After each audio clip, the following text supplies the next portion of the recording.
Hi, my friends. I believe we're on part four of the timeline of infiltration, Potofita's timeline of infiltration.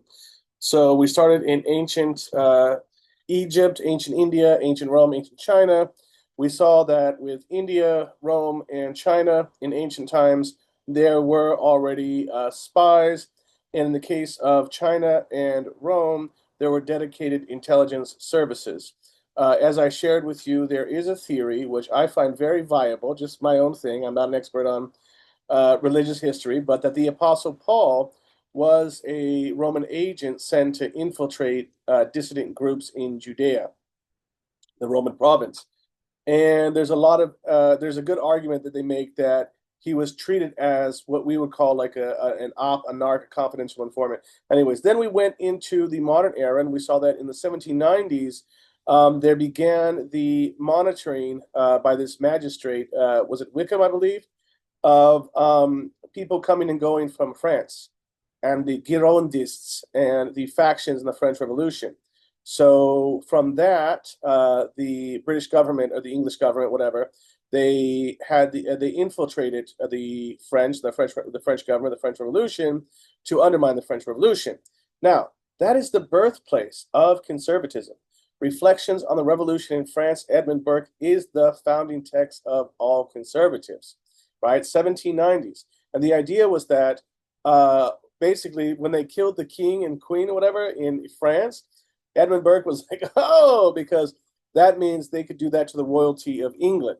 And he was an upper class landed, aristocrat, whatever, member of parliament. And so he had the idea, look, guys, we don't want to go too far, slow, steady progress. That's why Potofita always lets you guys know liberals and conservatives, they're both conservatives, right? That's not just, I'm not demeaning them. I'm not attacking them. I'm not invalidating them. I mean, the physical material history is that they're both conservatives. So now, in France, you had this more radical idea of instead of just doing away with feudal society, of getting rid of the rich and getting rid of this property class society altogether. Then we saw from the infiltration of the French Revolution to people advocating for democracy in England, we had also the infiltration of Irish resistance groups. So we see at the outset, we have already in America, in the plantation system, there was a constant incentive to inform on each other, to snitch on each other, rewards, bribes, threats, whatever, laws. And so then in England, we see that at the start, they're worried about people who want to restructure the government, radical change of the government, and who want independence from the colonies, from the empire, the Irish. Then we went from the 1790s to the 1830s and 40s. We saw in the 1840s, that's when Marx and Marxism get going. And that is also a time when many revolutionaries are trying to overthrow still the feudal order. And the question is, what are they going to replace that with? Is it going to be democracy, republicanism, right? And then that's when they start realizing it's not enough to get rid of the feudal order. We have to get rid of the new class, the bourgeoisie. So then Marxism, there was a Proudhon. Come on, what's the Fourier? Then, of course, Bakunin, then Kropotkin, whatever. So for the 1840s to the 1880s, that's the rise, the initial rise of socialism, communism, anarchism, and they're all kind of interchangeable until when they really start to get separated after the Russian Revolution. So let's see where we're at. I think we left off the 1890s. And also we saw that there was some quotes and patterns with infiltration. One is that the magistrate or official said of narcs that it's easy to go from being a narc to being somebody who entraps people to do crime. And we also saw in ancient India informants, spies, take all forms, all walks of life, anybody you can imagine. And we also saw that the spies themselves, just like a lot of cops realize, even though they won't say it a lot of times, things really are fucked up, and it's not the fault of the people, it's the fault of the people in control. William Steber, who infiltrated Marx's apartment, this is the story, some people dispute it, I kind of believe it. and got the names of the League of the Just, and those people were arrested, and some of them were executed, or all of them, I forget. And hi, Mama, they're scratching my legs incessantly. So we saw William Stieber said, if you want to stop all this socialism treason stuff, you have to raise the wages and have better living conditions. That simple. So let's get back to our timeline. Let me share here. And we're going to go into the 1890s. Here is the timeline. Okay, let's go share. And here, that's the quotes. We want the timeline. Here we go. So let's go to the 1890s. So the 1890s, the 1880s, there was a famous book called Dawn of Decadence, Jacques Barzun. And he called 1880s to 1890s just the 1880s and the fin de siècle. It's really the end of feudalism, the end of that era of European civilization, and the rise of imperialism and capitalism. Okay, so 1890s. Okay, now it starts to get intense because the nation states are forming, the bourgeoisie are forming these new nation states, and with the nation states, the bureaucracies. So they're making this much more regimented and efficient in terms of how they infiltrate, right? Now this is when we start seeing private security agencies like the Pinkertons. We saw that in the foregoing section. And we see that we start to see the formation of modern policing. 1890s, France. Agent Landison, working under Wachowski. Wachowski was a Russian agent of the Okhrana. Promotes the plot to kill the Tsar and gets everyone to meet up with weapons and notes. Here we go, entrapment. This just happened. There's a Friends of Turtle Island that I was hearing about, where it appears that they entrapped them too, got them together, said we're going to do something horrible, or we're going to do something illegal, and then they arrest everybody. So promotes the plot, Wachowski, an agent, promotes the plot to kill the Tsar and gets everyone to meet up with weapons and notes, dude. Because this is such a typical cop thing. The parts they are to play so they can be arrested by French police, right? Hey guys, hey bro, I don't like the government, bro. Let's get together and kill the government. When Chris Dorner, who was a former naval officer, Marine, whatever, and then he was a cop with the LAPD, he went rogue and started killing cops, and they were hunting him down. At that time in occupied Los Angeles, we used to have these public forums or whatever, which were basically public meetings where everybody could come and share and talk and discuss. And there were these three young men that would stand outside. All of a sudden, they just appeared, and they would rap about killing the police. And anytime a cop car drove by, they would be like, yeah, kill the pigs. Well, leftists don't talk about, it was like, we're going to go down to the police station and shoot the cops and murder the cops. Well, that's not a leftist talking point. So to me, it was obvious these guys are some kind of feds. So then it turned out that their story didn't check out. They weren't from where they said they were. Nobody knew them. So that's another, right? That's what they do. They say, hey, are you down for the revolution?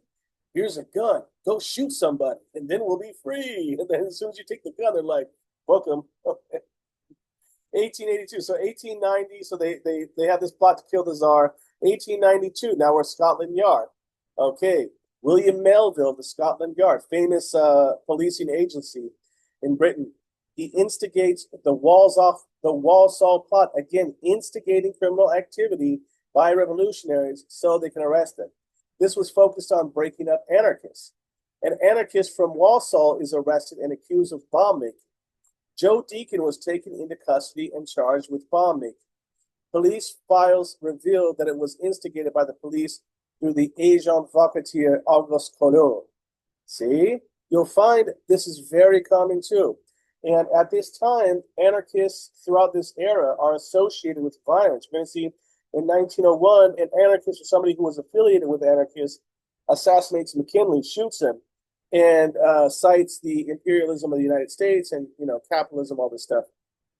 So, entrapment, okay, infiltration, agent provocateur. In Black Lives Matter, there was a couple instances of this that we're going to see later when we get to that section. Okay, 1892. We're still in 1892. Pinkerton agent Charles Siringo was hired by the Mine Owners Protective Association to infiltrate the gem mine in Gem, Idaho. So now we're talking about labor organizing. He joins up under an alias, making friends by loaning money and buying people drinks. Another thing too, guys show up in your circle and your movement, They got money. They're charming. They're going to buy you weed, smoke you out, whatever. They're going to take you out. And now we're friends, and now you trust them, right? The workers, and they talk the talk. Yeah, fuck the capitalists. And then you trust him. The workers elect him the secretary where he has access to the books and records, okay? So now he knows the details of their operation. He then begins reporting on the union's activities to his bosses. They are able to outmaneuver the union with their advanced knowledge of the union's plans and activities, right? So now they got a guy on the inside. So anytime the union tries to do something, they know what they're going to do. Union members began to suspect his infiltration when the MOA, the Miners Association, I think. Okay, I forgot. Yeah, the newspaper published union secrets. So yeah, so a newspaper published secrets that only the union would know. So they said, "Oh, it must be him." Some members went to blow up the Frisco mine in Gem. Others, at the same time, went to Siringo's boarding house. So they're saying, "This guy's a rat. We're gonna go fuck him up." He sawed a hole in the floorboard of his room and escaped. That's pretty smart. Let's see. Because of the union members blowing up the mine, 6 divisions of the Idaho National Guard being called in to suppress popular uprising. This is happening right now, homie. The Idaho National Guard were called in to suppress insurrection and violence. 6 divisions. How many people are in division? 20? Right? That's like a few hundred or something. For union organizing. So let's see. Insurrection and violence, just like Trump is saying about ICE, right? When the National Guard had established control, Siringo came out of hiding to identify union leaders. And you'll see this too. I've seen this too, where you're at a protest and somebody's trying to stir up violence or stir up trouble, and then he gets exposed. The next thing you know, the cops come and take him away. Later, after discovering corruption, the Pinkerton Agency, and the inflating of normal conversations into radical plots, he wrote an expose of the Pinkertons. Again, they make up the plots, right? That's why you always hear, "Oh, leftists, Antifa's doing this." You understand? They've done this time immemorial. They've done this since ancient Rome, right? They did this with the Black Panthers. They're doing this with the union organizers here and the anarchists here and the Irish too. So, Russia, 1893. We're in our 3rd year of the 1890s, guys. We're back with the Okhrana, the Russian intelligence agency. Now, back in the day, they had the KGB. Before that, it was the NKVD. And this is the predecessor, Okhrana. Ozef, who's a double agent, writes to the Okhrana, offering to inform on fellow students for money. This is another pattern. We're going to see this with Black Lives Matter. People go to the FBI, they go to the authorities, and they say, "How much will you pay me if I report on this group?" In 1899, Ozef joins the Northern Union of Socialist Revolutionaries, pushed for violence, which Argonov, the leader, does not agree with. So then again, he's saying, "Hey, aren't we revolutionaries? Let's go do something that's illegal. Let's do something that they can arrest us for," right? It's gonna happen every fucking time, homie. I've seen it so many times in Occupy, especially. So social revolution. Azov orchestrates the assassination of the Minister of Interior, Pleva, and Grand Duke Sergei Alexandrovich, Tsar's uncle and Governor General of Moscow in 1904 and 1905. So the socialists, they don't want to assassinate somebody, so he does it anyways, right? Because now look at these crazy revolutionaries. They're murdering people. So don't believe the hype, homie. These assassinations give them immense credibility. It's another thing. These men build their credibility by showing how daring and bad they are. Oh, look at, they're going to say, "Look at Poet Theater, man. I'm strapping a gun." That's the same thing with this guy in Black Lives Matter. Talked about, "Oh, I was a mercenary in Iraq and everything." So, you see, Ozef is a famous example. We're going to see when he gets exposed. So yes, here we go. Burtsev, but that's what I'm talking about. Burtsev, he inspired me. Burtsev inspired me so much to write this timeline when I read about him. In 1906, Burtsev is approached by ex-Okhrana agent and told that there is a double agent in the Socialist Revolutionaries leadership. The Socialist Revolutionary became the Bolsheviks and the Mensheviks. The Socialist Revolutionary, that was Lenin and Stalin were in that organization, right? After an election where mass arrests take place, Burtsev sees Azef riding away. That's what inspired me to do this whole project, you guys, because that's how I feel. I've seen these people who are obviously cops and snitches, but I cannot confirm it. So that's when I began researching. So Burtsev, this socialist, he sees, oh my God, everybody just got arrested, and now as if like he just got an Uber, he's escaped. He escaped arrest without apparent fear of being caught. He was all chill. He concludes that Azef is a double agent, right? So he was told it's a double agent. He sees Azef, so he says, "Oh, it's Azef." So finally, in 1909, so this is what 13 years after, 16 years after. I'm bad with math. The Central Committee of the Socialist Revolutionaries puts together a three-person group to decide if Azef is a double agent. They decide that he is and try to lure him to his death, but he escapes and plays the stock market in Germany with all the money he made from being a foreman. He lives happily ever after. Azef lives happily ever after, girl. Okay, here we go. Now we're in Cuba. 1895, the U.S., after Cuban insurrection, Pinkertons hired to monitor Cubans in America. Okay. So the Pinkertons are monitoring the union organizers. We're going to see them monitoring the Fenians, Irish nationalists. They're monitoring the anarchists. So that's why if you look at the history of the Pinkertons, it's going to be, oh, we stopped train robbers and, cowboys. God, these fucking cats are scratching my fucking legs. Here, come here. So we're going to see all this stuff about cops. And this is what, like I said, the propaganda, right? The cops, they're getting the bad guys. Well, we're the bad guys when we organize. Okay. I think that's enough for part 4. Then it gets exciting when we get into the 1900s because we're approaching 1917 with the Russian Revolution, and we're approaching the first Red Scare with the Pomerades in 1919 after World War II. So, brothers, sisters, comrades, non-binary siblings, what are we seeing? Let me stop sharing. All right, let's see if we have any quotes. 1800s here, 1900. Okay. No, that's for next time. That's a good one. These cats are scratching my fucking legs. It hurts. Okay. Stop share, guys. Okay. Photo theaters, timeline of infiltration. What's the takeaway here? Okay. The patterns are the same, right?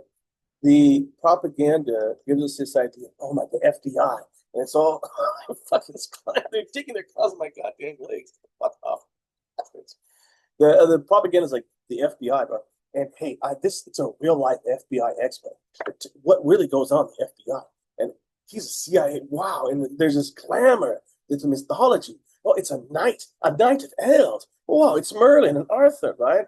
But they're nothing but liars and manipulators who work for the bourgeoisie, and they do the same shit every time. Entrap, right? Cause faction, right? Cause disunity. They did that with the Black Panthers. Get people to fight amongst each other. Get information to figure out what you're going to do next, right? This is why I'm doing this project too. It's not just for passive understanding, it's practical too. We are scared of being infiltrated because we have this fantastic mythological view of the state and the authorities. They are nothing. They are uncreative. They are restricted. They are conflicted. They are stereotypes. Just like all the Aryans that come out of my comments and call me a pedo and want to gay bash me, they're all the same thing, right? So from ancient times to now, class society generates resistance and class society generates infiltration. The patterns are very similar, right? We keep thinking it's unprecedented, but it's not. Okay, guys, this is Poto Theater's Timeline of Infiltration. I'm going to leave it there. Like and subscribe. Hit my Cash App, $DMT79. I think I said I was going to put it in the thing last time, but I didn't. I want you guys to understand this. Our physical history as leftists is not just the ideas. Put the ideas aside. They're good, but just put them aside for a minute and look at physically what's happened to us, right? Everything we do is not just because of ideological debate. It's also because we are infiltrated by the authorities. Okay. And let's say goodbye with this bastard right here. Yeah, my legs are bleeding, girl. Solidarity, comrades.